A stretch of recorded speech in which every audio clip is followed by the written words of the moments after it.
Hello and welcome to the White House 1600 Sessions.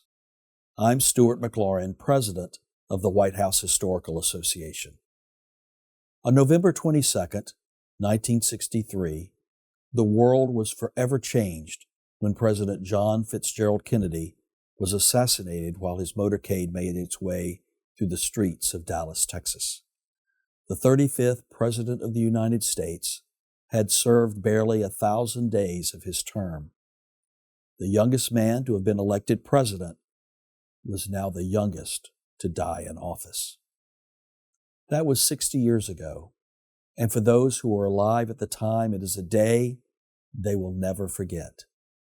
So for this anniversary episode, we wanted to talk with several of our friends here at the White House Historical Association and share with you their experiences, including Lucy Baines Johnson, daughter of Vice President and then President Lyndon Johnson, former Secretary of the Navy John Dalton, who was at the United States Naval Academy in 1963, and Robert McGee, whose father was a United States Senator and friend of President Kennedy.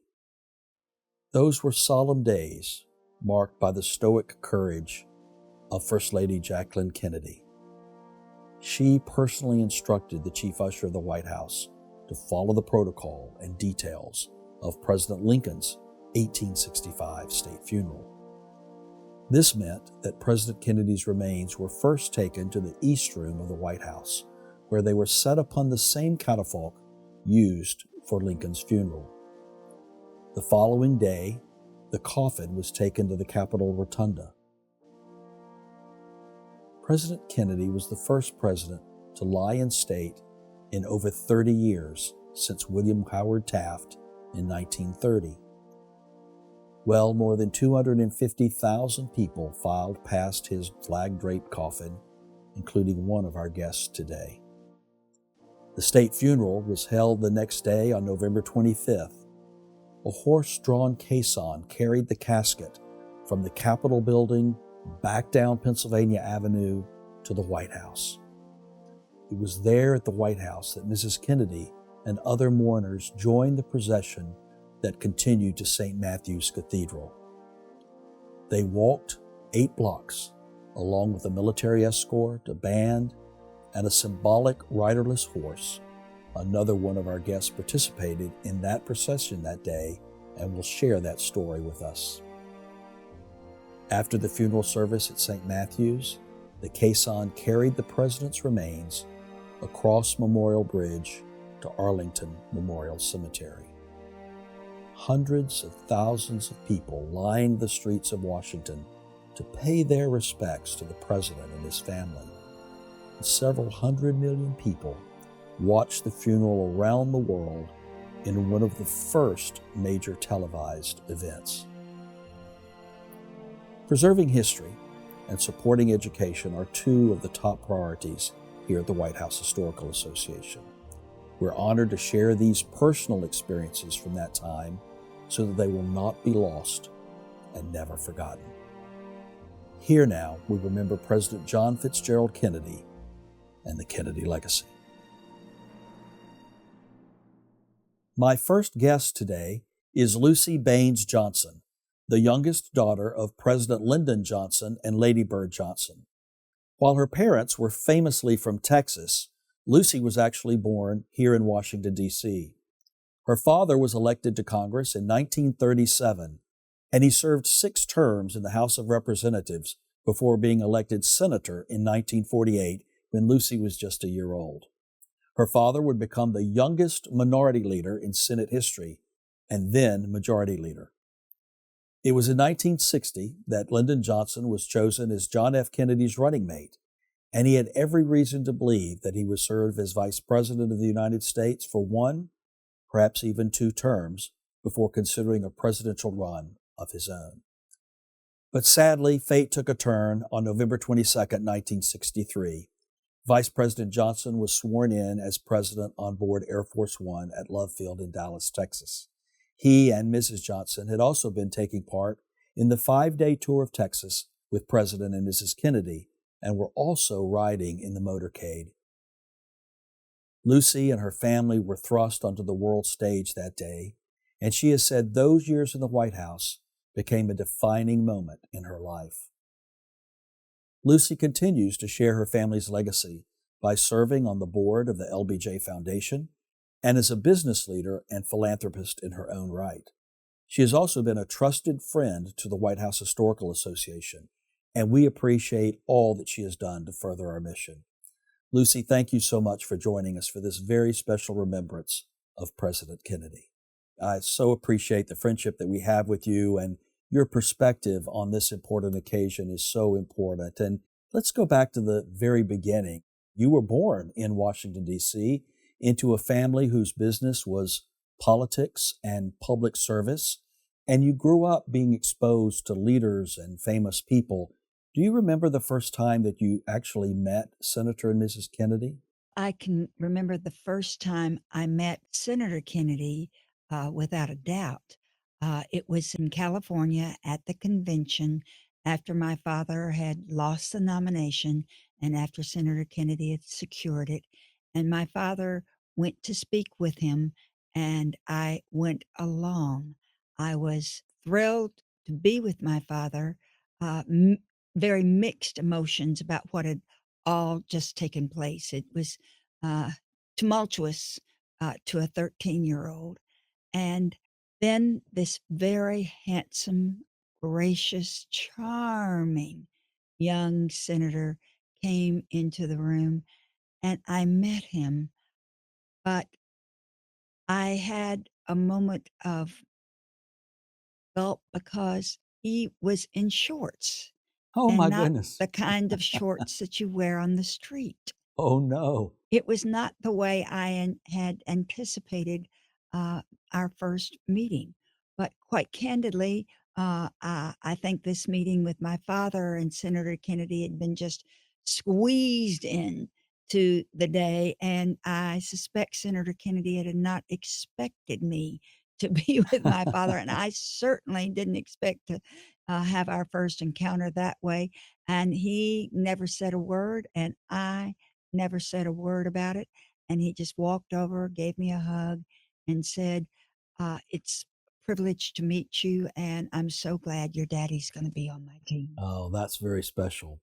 Well, after that moment at the convention when your father joined the ticket and ran for president, did your parents talk with you and your sister Linda about what that would mean for the family? What would it involve? You had been accustomed to living the life of a senatorial family, but this would be a whole different meaning. Did the family talk about what that would be like? From my perspective, I don't recall, such a session. Quite candidly, from the moment I first have memory. I was working for Lyndon and Lady Bird Johnson. Linda and I, from the time we were capable of doing so, met guests at the front door, offered to take their coats and hats and umbrellas, uh, showed them where our parents were and they might go on in. Uh, it was a way of life. It was an expectation, and it was just a part of who we were. So, 3 years into the presidency, and things are gearing up for the campaign in 1964, and there's a exciting trip that's planned for the president and Mrs. Kennedy to go to Texas for 5 days with your parents. And you were still in school in Washington, so you stayed behind. Uh, where were you staying at that time, and was someone staying with you? On November 22nd, 1963, I was staying at home in Washington, D.C., at my parents' new abode, the Elms. And President Mrs. Kennedy and my mother and father went off to Texas on what we hoped would be the grand beginning of a very successful campaign. I don't think there's a human being alive, not only in this country, but really the rest of the world who doesn't know exactly where they were and what they were doing on that painful day. And you were actually in school, weren't you, that day? I was in school. I'd just come back from lunch. I was in a Spanish class, and my teacher had survived the Bataan Death March. in the Philippines. So she seemed to have a stoic nature that was not easily disturbed. And so when a young member of our class came running in saying, "The president's been shot, the president's been shot," she calmed the class and said, "Nobody knows that. That's just conjecture now." She said, "But I heard it on the radio." And then another member of the class said something to the effect of, "Don't talk like that. Lucy's in the class." Mm. And she said, "Well, I wouldn't want to disturb Lucy." So there was this adolescent twitter. And then all of a sudden, bells of the National Cathedral began to ring and ring and ring. And 400 young women, without a moment of instruction, rose from their seats and silently marched to the gymnasium, Oh, my. which was also our chapel. And I marched too. I looked up and saw that the rest of the girls were allowing two girls to cut line. One thing you don't do in an all girls school is cut line. And I realized that they were allowing them to cut line because they were my best friends and they were trying to facilitate their getting to walk with me. We went down to the chapel. We fell to our knees. Our headmistress announced that the president had been shot, that Governor Conley had been shot. They did not know their condition, but they knew they needed our prayers and they feared the situation was grave. No one, no one said a word about my mother or my father, yet I knew they were there too. That had to be really weighing on you. How long before you found out? Well, we were dismissed with the admonition to pray for President Kennedy and to pray for Governor Conley. President Kennedy was not only the president of the United States, he was my father's boss and my friend. Governor Conley was my Uncle Johnny. He had lived next door to us. We had prayed together, played together, worked together, lived literally together. So I was terrified about the situation on a very personal level. I walked out into the quadrangle of National Cathedral School for Girls, and I heard a voice saying, "Man on campus, man on campus." And I turned to see what she was talking about. And there was a very handsome young man on campus, which was an event at an all girls school. And the announcement was being made to make sure that nobody was uh, fixing a slip or going without a lipstick. And I looked up too, and I realized that the young man that was on campus was a Secret Service agent of my father's who had stayed behind, and I knew him well. And as he approached me, I ran the other way as if I could outrun a Secret Service agent. And the reason why I did so was I couldn't bear the thought of what he had to say. But obviously he caught up with me. He held me and tried to comfort me. And I remember just literally beating on his chest saying, "No, Gene, no, no." And he said, "Lucy, I'm sorry. I'm sorry." And I said, "No." And he said, "I'm sorry." But neither of us referred to what "no" and "I'm sorry" was all about, Mm. because it was evident to me that there was only one reason why he had come, only one reason that would have caused him to come, that President Kennedy had died. And so eventually I looked up at him and said, "So we're going to have to go tell the headmistress?" And he said, "Yeah, we're going to have to go tell the headmistress." And I said, "I'm going to have to leave?" And he said, "Yes, and you're going to have to leave." Meanwhile, he has never acknowledged President Kennedy's demise. I looked up at him one last time and I said, "Mother and Daddy?" And he said, "They're okay." Lucy, did you speak to your parents at all before they returned from Dallas? Were you able to talk to them on the phone? That really is a haze. I honestly don't think so. I think others spoke to them and told me that they were going to be returning to Andrews Air Force Base, and I asked if I could go out to meet them. and they told me under no circumstances. And I was deeply disappointed. I was a 16-year-old girl who had lost a friend, who had lost a president, whose life had been changed forever.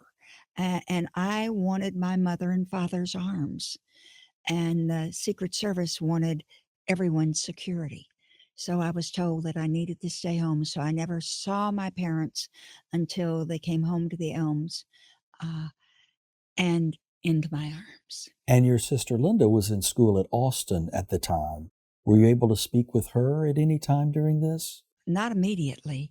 No, she very thoughtfully and lovingly had recognized after she had heard that she ought to call the Conley children because she was very close to the Conley children, and she was oldest among all of those young people. So she went over there and she was able to sort of, I think, take some sense of loving charge, which was not an unusual thing because she'd been in the Conley home many times. And they were essentially kind of immediate family to all of us, too. Well, we know that your parents flew back on Air Force One with Mrs. Kennedy carrying the body of President Kennedy and those images of the casket being offloaded there at Andrews. And then did your parents come home in the middle of the night and were you awake and did you visit with them when they finally made it home? When they finally made it home, I rushed to them. I was enveloped by both my parents' arms. My father went up to his bedroom, and I think 2 seconds after he closed the door, he began to plan the next steps that were so critical to the unity of our country and to the future of world peace. It was a traumatic time. Mother stayed with me for a while to uh, honor my feelings, and then she joined him. Well, it was just 3 days later that we know the funeral took place on November 25th. And you and your sister Linda actually marched behind your parents in the procession to St. Matthew's Cathedral. Tell us about that day and what that felt like. Well, my father had been warned by the Secret Service not to take place in the march because all of life was so uncertain at that time. But my father said if the Kennedys would be comforted by it, it's the least I can do. And I think it will show a nation that while they have killed our president, they cannot kill our country. There will be continuity. We will be there for the Kennedy family. We will be there for the American people. And we were. And then on to Arlington Cemetery. Did you accompany the procession there as well for the burial? Yes, I did. And it was all very surreal. How could this be happening?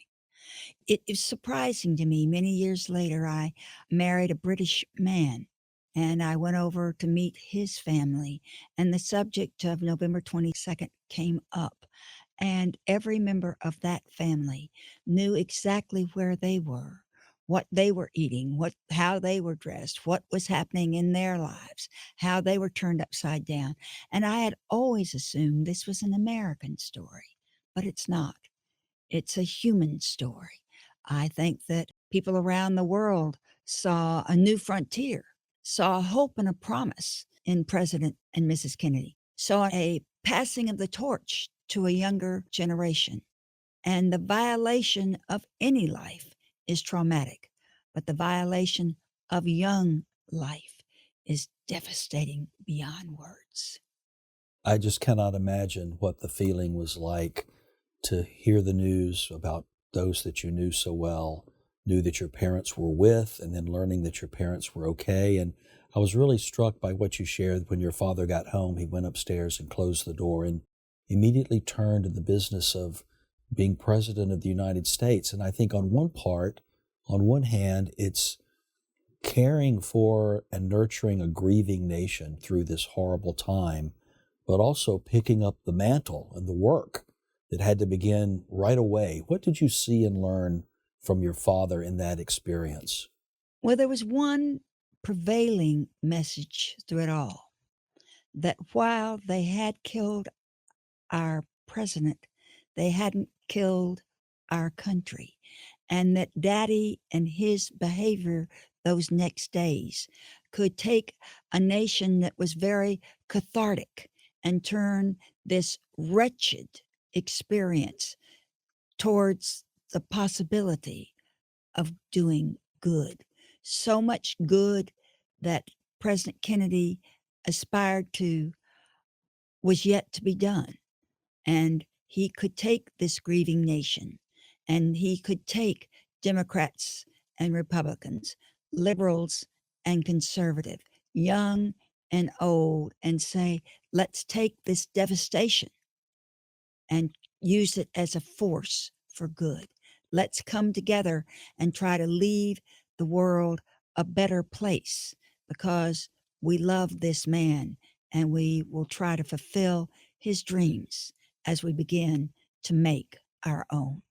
And also, Lucy, from the standpoint of the White House Historical Association, a tribute to your mother, who was able to take the baton directly from Mrs. Kennedy and all that she had begun in taking care of the White House and conservation and preservation and acquisition. And your mother took that into a whole new frontier during your father's presidency. Well, I will tell you, I helped my mother in the editing of her book as a young 20 something, and it was a privilege.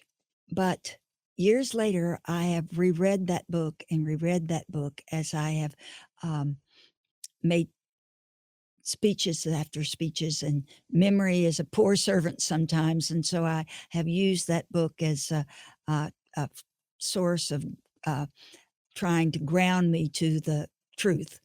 And what I have discovered that I didn't really recall was how much of her energies were dedicated towards the White House Historical Association, how much concern she had that those who had come to try to preserve and enhance the White House would be departing because they were friends of President and Mrs. Kennedy's. Yes. And they did not feel that allegiance towards us. And Mother was absolutely committed with every fiber of her being to try to capture these extraordinarily knowledgeable and generous American patriots and say, we need you now more than ever.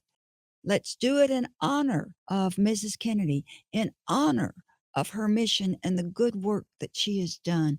Let's do it for this country, because if we don't, we'll lose out on an opportunity to tell the story of this great house and this great nation, and we may never have that opportunity again. So my mother used it for the White House Historical Association in the same ways my father used it for the Civil Rights Mission. He saw a nation wanting to do something in the southern part of the United States, where you and I both hail from. When somebody dies, you cook a pot roast or a chicken dinner. Yes. Or a bunch of desserts, and you take it over to the family to the point that they're probably overflowing with food. Yes. Well, this was not the kind of setting that we could do that in, but we could do food for the heart, food for the soul, food for the heritage. And that's what the White House Historical Association had done and continued to do. And Mother did all that she could to try to bind the nation's wounds and to make the White House Historical Association members feel the importance of their mission and the support of their new First Lady.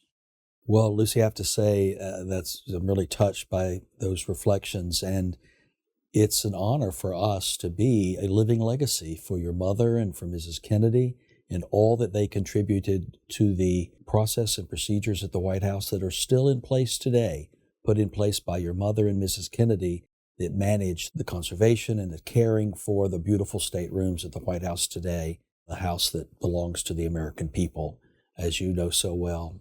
I think it's important, Stuart, to say while my mother studied and worked so she could rise to that occasion, because she was a history major. She cared on so many levels, and she had been in Washington, D.C. since her 20s. So she had been once standing outside the fence of the White House, taking moving pictures of President Roosevelt, never thinking that one day she'd be on the other side of the White House as a First Lady.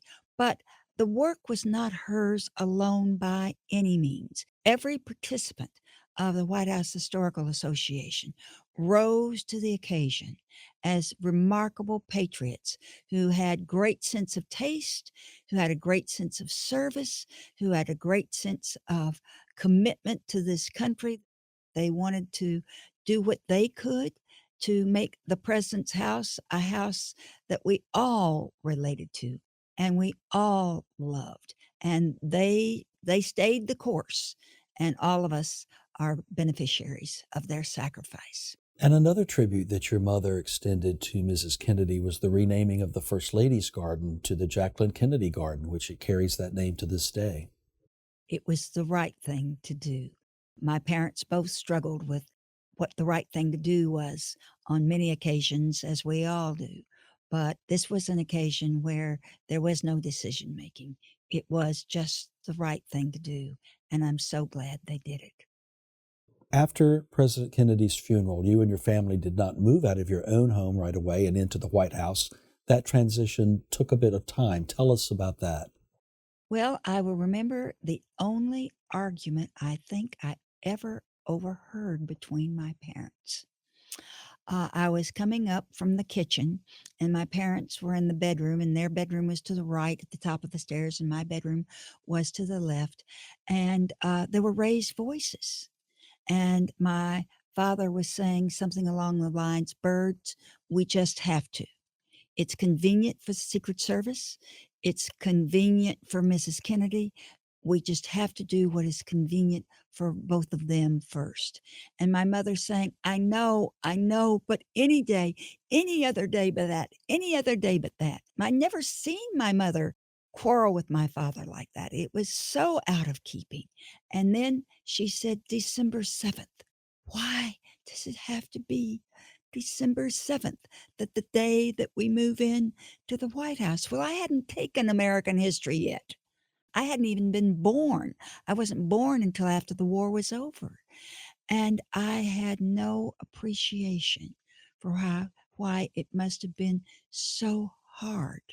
She remembers the trauma that she had felt when she had heard that the Japanese had bombed Pearl Harbor. She remembered the torment that everyone had felt. She felt that those same sorts of feelings on December 7th. She felt them again on November 22nd. She felt again on 9/11. The trauma was real, and it was not the way she wanted to begin. But after my father said, "Bird, we have to," and she said to him, "Lyndon, you're right. We have to, we must, and we will." So she came to me and told me that we were going to move in on December 7th. I was young and foolish and needed peers, and my sister wisely went with my mother when Mrs. Kennedy very graciously invited us over to see the White House for the first time. And so mother chose my room, and Linda and mother chose my room, I guess.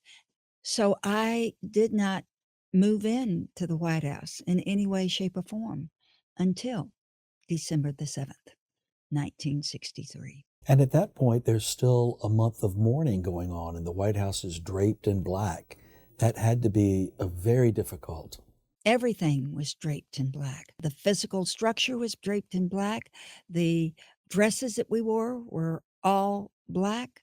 Our hearts, our souls, our thoughts were all covered in pain. And then December 22nd, my mother's birthday. A month of mourning had taken place, and the beginning of Christmas began. There was hope for tomorrow. we had lost our president. We would never recover his vitality, his personality, his leadership, his marvelous persona.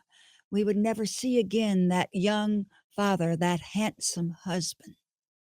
But there would be hope for tomorrow in fulfilling so many of his dreams. And that was what Daddy was dedicated to doing. And the Christmas tree was up, the ornaments were shining. It was Mother's birthday. We got to sing happy birthday to her. That hope for tomorrow had seemed so elusive Mm. for so many days. But now a nation could and did celebrate Christmas. So powerful were the words that you share, and you can just feel the emotion of that time and that the transition to the Christmas season. And I understand there's a poignant story about you wanting to take Christmas gifts to John and Caroline Kennedy. Would you be willing to share that with us? Well, I knew how traumatized I had been at 16, but I couldn't imagine how traumatized they were at 6 and 3.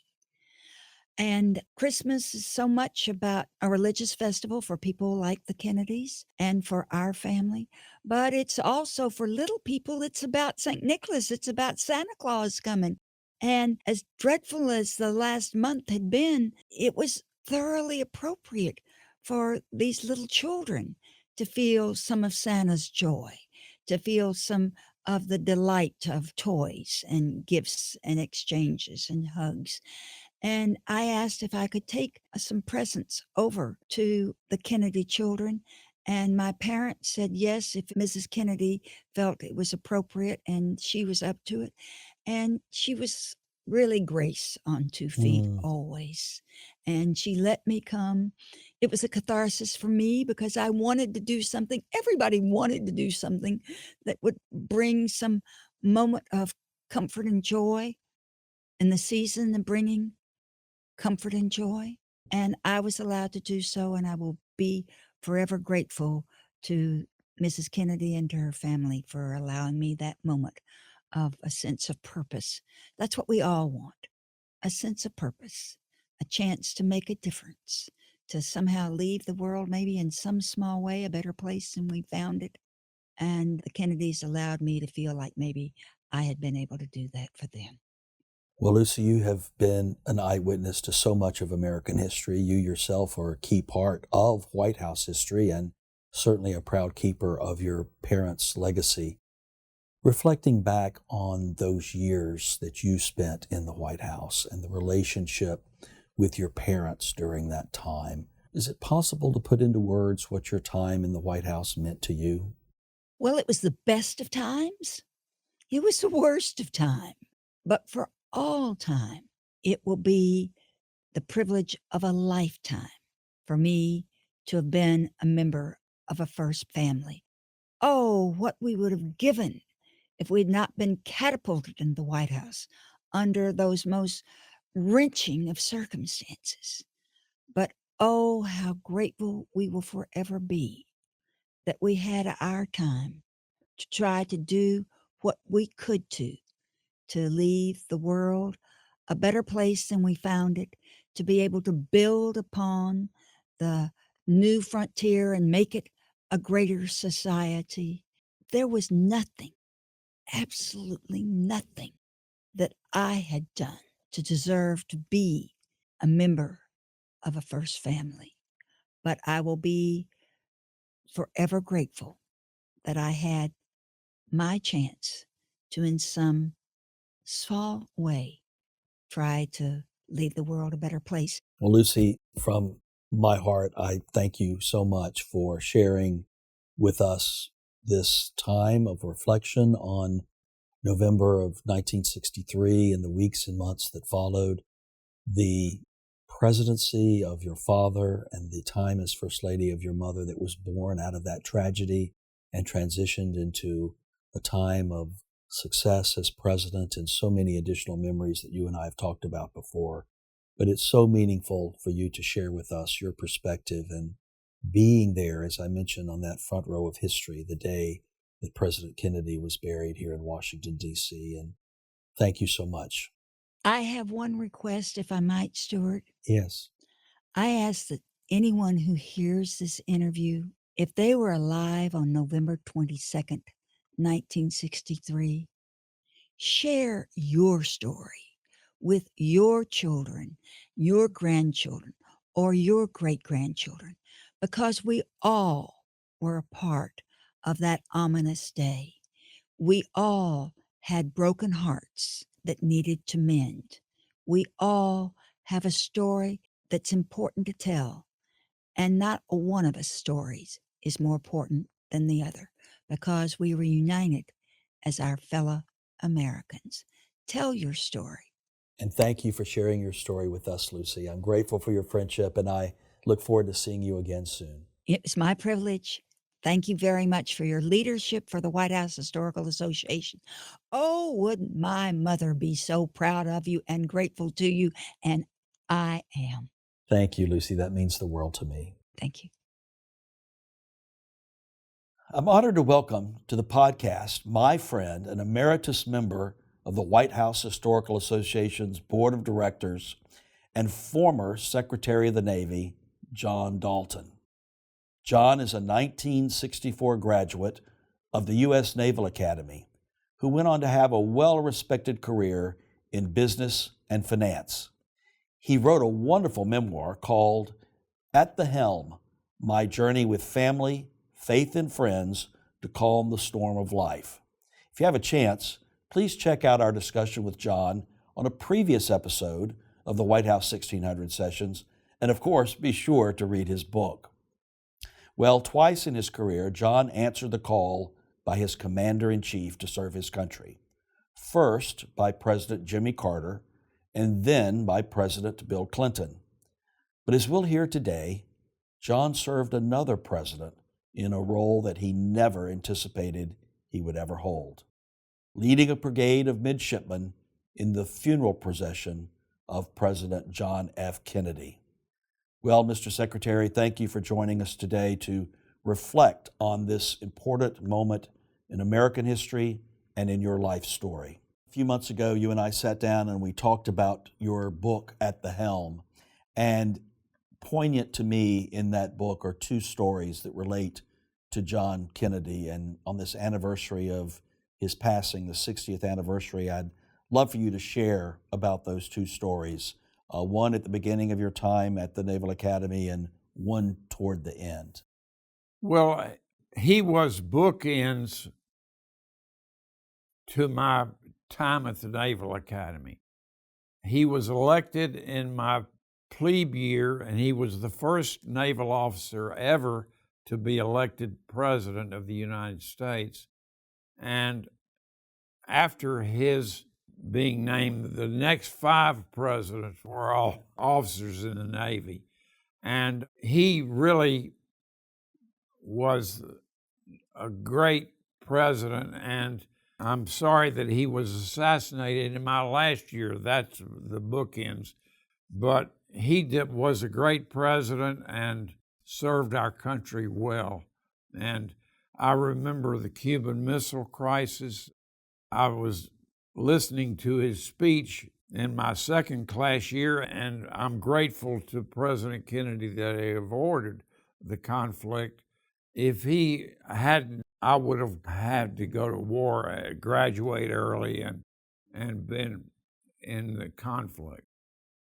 Your first year at the Naval Academy, you mentioned, was his inauguration. Yeah. And you were in that inaugural parade. Yes, I was.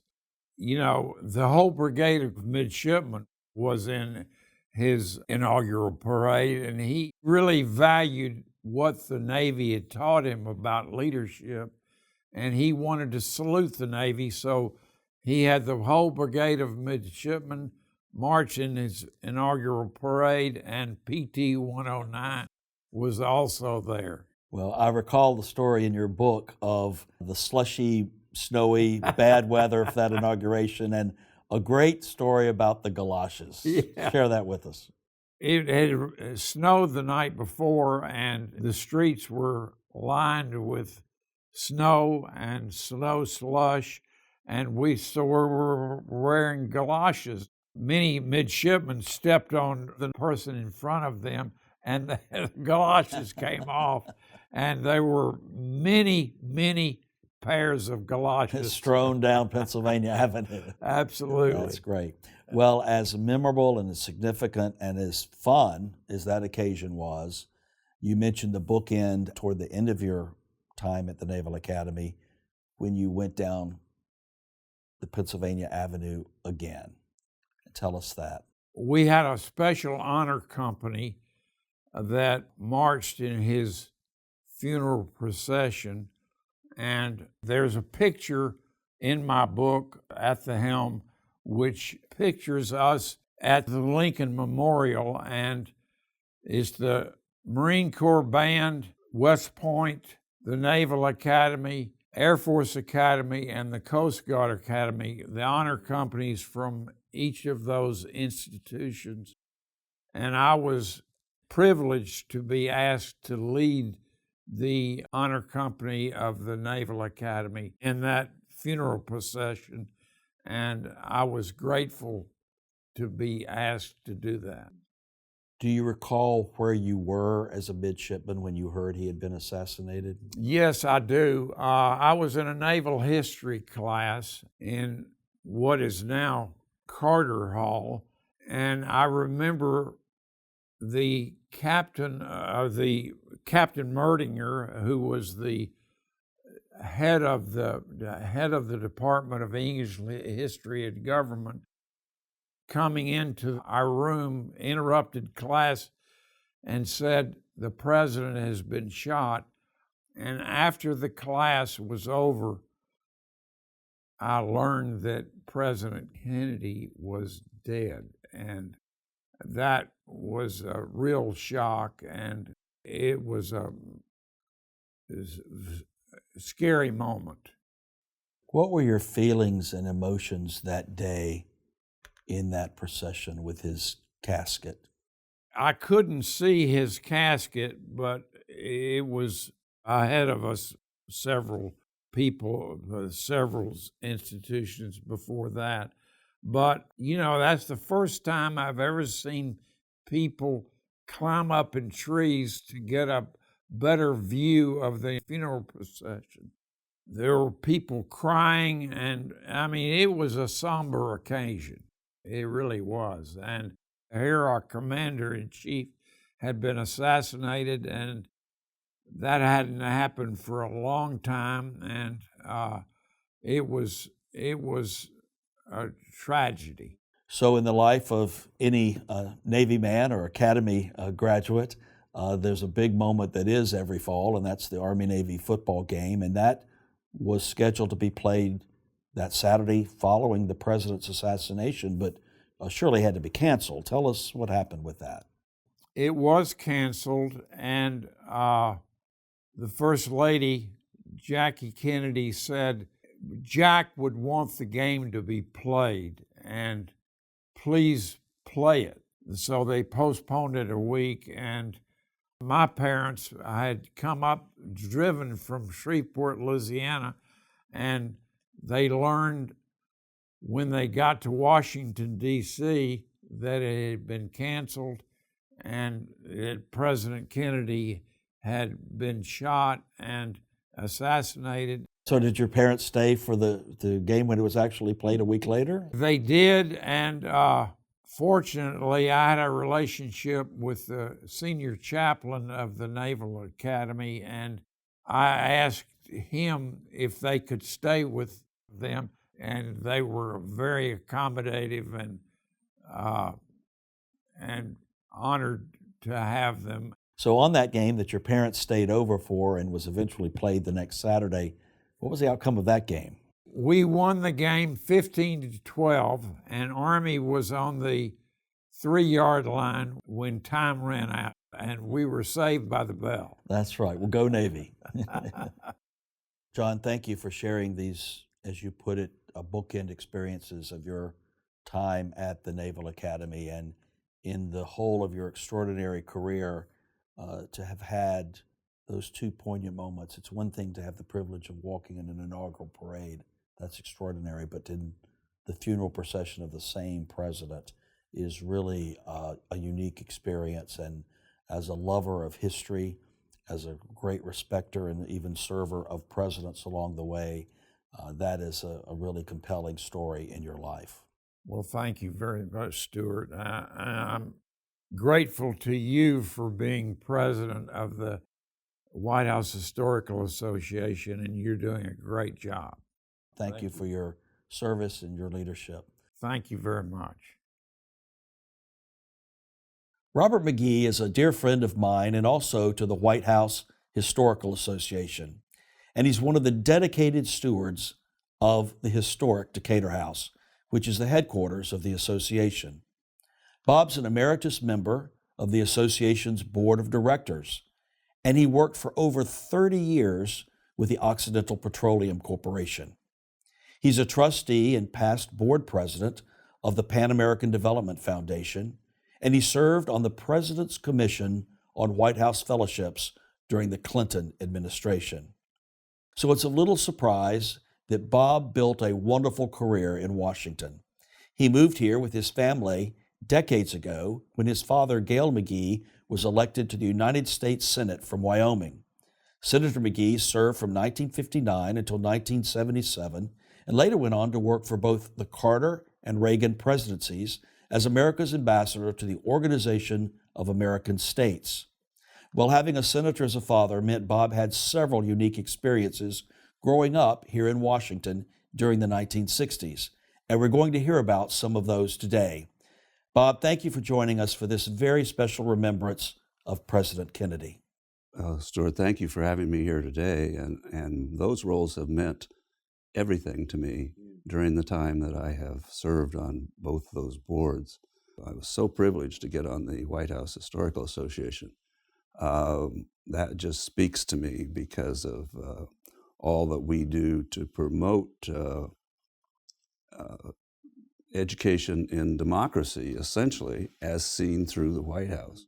You and the board has really done an amazing job of building that organization. It's been my pleasure to be a part of it. Well, thank you. I know your leadership with our audit committee work and also with our education committee has been integral to our work. And one thing that's so important is so many of our board members have these dynamic spouses that are part of our family as well. And Mary Lou has been really supportive, and the both of you attend all of our events, and it's really great to have you both there all the time. We both love going to those events, and we bring people with us, and they love it. And so it's been a great, great thing. Let's go back to the early part of your life and before this wonderful career that you had here in Washington. You grow up in Wyoming, and your father is running for and elected to the United States Senate, but you met Senator Kennedy at some point along the way. Tell us about that. Well, that's right. I don't think you've probably interviewed anybody whose history goes back to the 5th grade, but that's where mine starts, in Laramie, Wyoming. The first day of 5th grade, my father came to me and he said, "I don't want you to go to school today. I'm going to take you to the airport to meet the next president of the United States." And we did. We went out to the airport, and it was a very small crowd. Pretty soon, the senator's plane flew in. He had a private plane in those days, and it was named the Caroline. And it was sort of a old prop-type plane. He flew in, and he got off the plane, and he came over and introduced himself to us, and there was a picture taken that shows me as a 5th grader. Oh, yes, this is great. With my mother and father and with Senator Kennedy. There were some other officials there that day, but I have never been able to figure out why it was so short. And when there was a book written on my father called The Man in the Arena, we discovered that what he had done that day, he was flying across the country from D.C. to California, and he stopped and he brought my father a campaign check. And I believe it was in the amount of $500, which in those days would have been a big campaign contribution. When we were researching this book, we found a lot of campaign contributions that were only $10 and $15. So that was a big deal in those days. But that's kind of where I first met him and where my father first had exposure to him, and they became friends after that. So your father's elected to the United States Senate, and you set off for Washington as a family. And tell me a little bit about what that anticipation was like and what you thought you were moving to and what life would be like. And then you're welcomed to Washington by Senator Kennedy. Tell us about that. Well, the election was very, very close, and we did start off for Washington and wound up here on Christmas Day, or the night before Christmas. And my folks had to run out on top of everything else and find a Christmas tree for all of us. So that was in 1958. They were welcomed to Washington by Senator and Mrs. Kennedy, who had them to the house on N Street for dinner, just the two of them. And Mrs. Kennedy took my mother upstairs to see Caroline asleep in her crib in the nursery. And so they had kind of a personal evening like that, and it was something they always remembered. Well, it's amazing how all of these early memories and relationships in Washington eventually led to significant moments in American history that we're building That's up exactly to talk right. about. Also, in your early experience of being a page in the Congress, which is Yes. a very special opportunity for young people.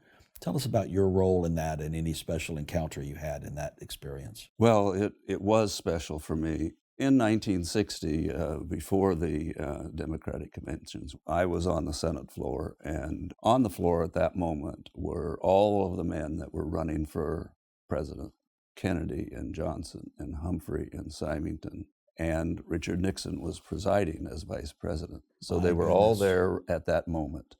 And I probably didn't appreciate at the time, but I certainly do appreciate now what I witnessed.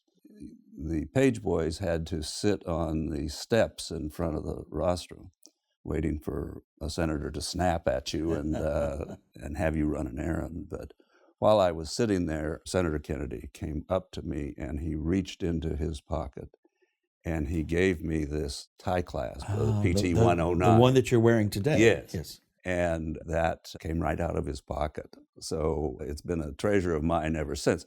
It's not worth anything. There were hundreds, thousands of them produced, but I don't think probably very many of them came right out of his pocket. So From his hands to your hands to Right. the tie that we're seeing today yeah, is and so really it's special. a real keepsake. So the 1960 presidential race and Senator Kennedy as a candidate, and the convention is in Los Angeles, and Wyoming, your home state and where your father's a senator, has a significant role at that convention. It did. They took the role of the states, and by the time they got to Wyoming, the count was virtually tied.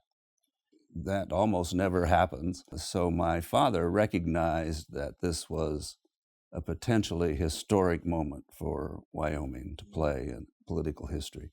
And he began with others on the delegation to try to get people to switch their votes. Ted Kennedy was standing there with him. He jumped up on a chair and he says, "Give me 4 more votes, give me 4 more votes." He eventually got them, and some others helped get them, but he switched his vote from Lyndon Johnson to Kennedy.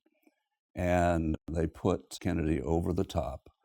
And if that hadn't happened, we might not have had a Kennedy president. So that stopover in Wyoming on the Caroline, when Senator Kennedy was flying from Washington to California, paid off for him Well, it really at did. the convention. It really did. Kennedy came to Wyoming many times after that. And President Johnson is a significant figure, and one might be fearful of any retaliation. But was Johnson upset with your father at all? I heard he was very upset, but he got over it. And later, when he became the president, my father helped him a lot.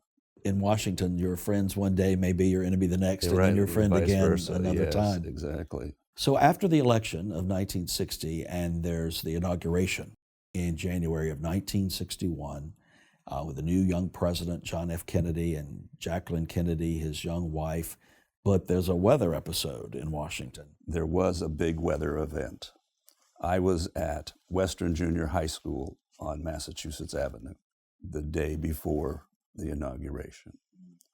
and it began to snow, and it was a really heavy snow, and it tied up the whole city.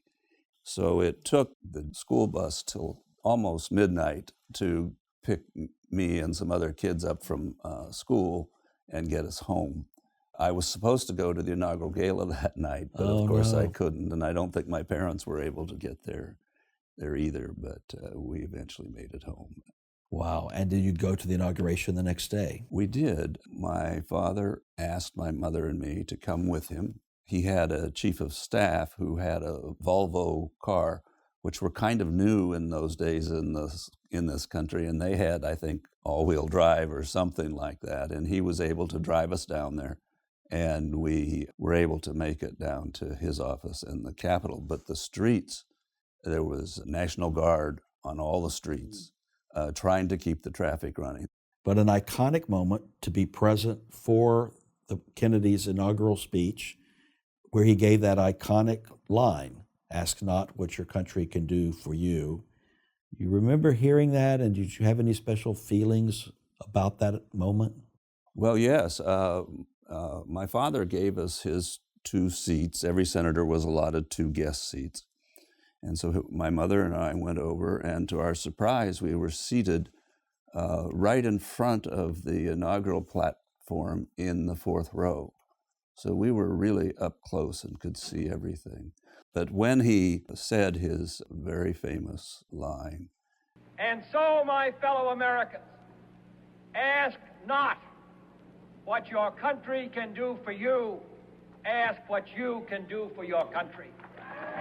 everybody, I think, that was in that audience that day, and probably all over the United States, knew that something had been said that was very significant and very inspiring. Well, what a privilege for you to have been exposed to these wonderful American leaders at such an early age. I really thought it was a special time, and he became a personal hero to me. And to have a front row seat in history like that. You mentioned that President Kennedy did visit Wyoming many times, and there was an occasion just before he died, or near to the time of his assassination, that would have been his last trip to Wyoming.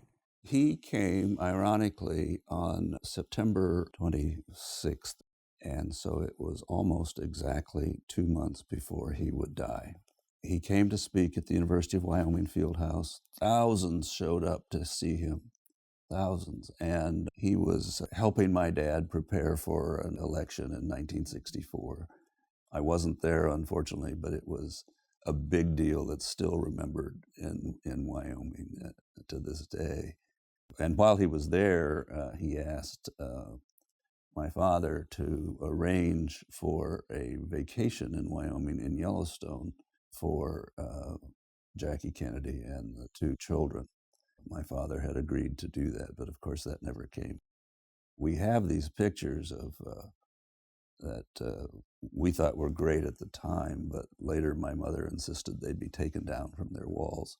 And it is a picture of my dad and President Kennedy in an open limousine. Yeah, here we're showing this picture now, Yes. and reminiscent Yes. of the limousine in Dallas. Yes, in a very eerie way. It was, although it's much smaller, of course, but it just is reminiscent of Dallas. And it's amazing to think, I mean, what it shows is that the Secret Service always had Kennedy in an open car.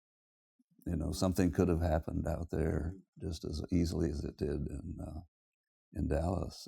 So just 2 months later is that tragic day in Dallas. Yeah. Where were you on that day, and what are your memories of that moment, hearing he had been shot? Well, my memories are very sharp. They've never faded. I was in high school, Walt Whitman High School in Bethesda. I remember the loudspeaker in the room coming on and saying that the president had been shot. And they said school was dismissed. So I walked home by myself, just 3 or 4 blocks away. But I was just in a daze and shock. I got home, and my parents were out of town. They were in Wyoming, but there was nobody for me to commiserate with. My sisters were there, but they were much younger. And so I went over that night to the Navy Medical Hospital in Bethesda on Wisconsin Avenue. the body had been flown back The from body was Texas brought with Mrs. back. Kennedy, and that's where his body was taken initially. That's right. So into the evening, I couldn't tell you what time, but I went over there, and it was jammed with traffic on either side. People had pulled off on the grassy areas on the side, and were standing up against the fence that's out there. I don't know what we expected to see, but it was just I think kind of a way of communing with other people who we didn't know, but we were just sort of We were unified in our shock grief. and mourning. Grief, Yes, yeah. Yeah. And so anyway, I stayed there for a And while. your parents are in Wyoming, and are they trying to get back for this moment? Yes, they had a horrible experience getting back.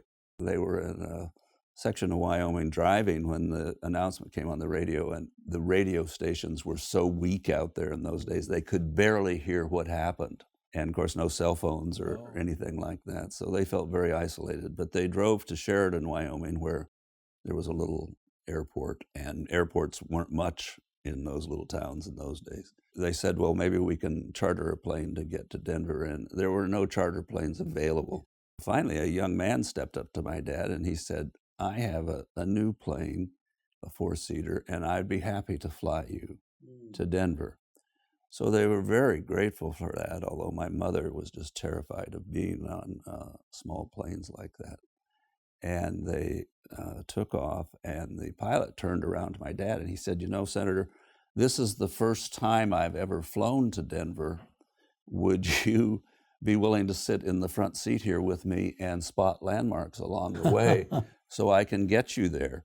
And so that's what he did, and he did point out different landmarks that he recognized from up there. Well, that must have been an emotional time for your father to hear that news of his close friend. Yes, it was. On the radio, and trying to get back and be a part of it. Things. It was so stressful getting back. It was very sad.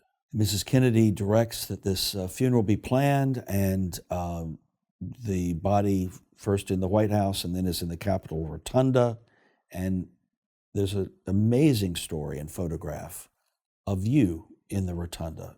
Share that experience with us. Well, my dad said that day, I'm going to put you all in the car, and I think I can get you into the Capitol. I don't know why he thought that, but he said, that's what he said. And so we all started down in one of those very early Chryslers, bright blue and white, and giant fins on the, so we made quite a show going downtown, I'm sure. But we got down by the Commerce Department, and it was gridlock. And so he leaned out the window to a policeman, and he said, I'm Senator McGee. I'm supposed to be in the Rotunda in just 20 minutes. Can you help me? Well, yes, Senator, I can. And he summoned a policeman on a motorcycle who gave us a police escort. Oh, my goodness. To the Capitol, of all things.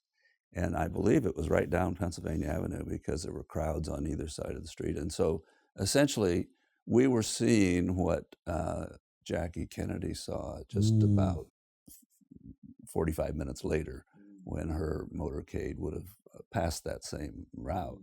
And I'm sure people saw us going down here in this flashy car. Who in the heck are those people? But we got up to the Capitol and were taken around to the east side where there were troops that were lined up there. We got into the Capitol, and we were taken over to the other side of the Rotunda and put behind a rope line. So we were behind that rope line when Mrs. Kennedy and the children and the rest of the official party began walking into the Rotunda. And it was so sad because here she was with those little kids, and she was so elegant in her mourning outfit, but you could see her eyes, you know, and of course it was really moving to me. And I kind of started to tear up. Of course. But I didn't think I should cry in front of my parents. Mrs. Kennedy and Caroline walked up to the casket, and we were within probably 30 or so feet from her. And of course, it was just a devastating moment when she walked out there and she put her hands on the casket. Caroline, who was still very little, tried to do the same thing. And Oh my, it was just amazing to watch her bravery and her dignity. At that point, I really did start to cry, and I was wiping the tears from my eyes when a reporter took my picture. I didn't know about it for many years afterwards. My parents never told me about it. Anyway, I was wiping my tears, and so the picture appeared in, I guess, several newspapers. Yeah, we have that picture here. You can Yes. see your finger up to your eye. Yes, and surrounding me there are my parents and my dad, and Senator Dodd is in that picture from Connecticut, and Senator Prouty from Vermont, I remember, was there. Gene McCarthy is somewhere in the background there. But the picture just focused on me, and when it ran, it didn't identify the famous faces that were in that picture. It just said, "A young boy wipes away his tears." So that has been this amazing keepsake of mine for all these years. And it really is special to have wound up in sort of a iconic picture like that. I do remember how we left the Capitol. It was out through the Senate entrance under the steps. And we got back in our car, and when we got out there, we were just amazed at the long lines of people waiting to come in to pay their respects. They were 10 people deep, all the way back to where RFK Stadium would be now. It just went on and on forever. It must have been the day after when the body was taken to Arlington. The senators were all put in a bus and my mother went to, and taken out to the cemetery. And they stood very close to Mrs. Kennedy and the other dignitaries. They watched all of this, and they were profoundly moved like everybody else. My dad told me, and I don't know if this story's ever been told or not, when he turned around to go back to the bus, he looked over in a quiet area where there were no other people around, quite a ways back from where the site was, and there was Richard Nixon, also mourning the president by himself, nobody around him. And I don't know if anybody's ever known that story or not, heard of it, but that's what he said happened. Wow, Nixon, who had been vice president, defeated by Kennedy and Yes. was now a private citizen, Right. was there mourning the loss of the man who had Yes. defeated him. That's very powerful, interesting. Yes. really powerful. Well, then the man becomes president that your father switched the votes against at the 1960 convention, but your father went on to help President Johnson. He did. He helped him on everything, and they became quite close, and close with the Johnson family. When I've met Lucy Johnson, she says, "Oh, we just loved Gail McGee," you know. And Linda has said the same thing to me, but they did help a lot, and he helped with in every way that he could. Well, thank you, Bob, for sharing your family history with us and that moment where you were part of history and a part of White House history. So Yes. thank you, Bob. Thank you. We hope this episode inspires you to share your own stories or learn more about the legacy of President John F. Kennedy and First Lady Jacqueline Kennedy, which you can do by visiting our website, whitehousehistory.org. Thank you all for listening and watching today. I've had the great privilege to bring you stories like the one here today since the program began in 2017. You can listen to the dozens of interviews I've done over the years on your favorite podcast provider, or you can watch them on YouTube. Be sure to subscribe so that you never miss an episode. All of us here at the White House Historical Association, thank you for your support. When you become an association member, or when you purchase a book or an official White House Christmas ornament, you are helping to fund our education mission through teacher programming, publishing, and even this podcast. You can learn more about our work as a nonprofit, nonpartisan organization by going to our website, whitehousehistory.org. Thank you very much.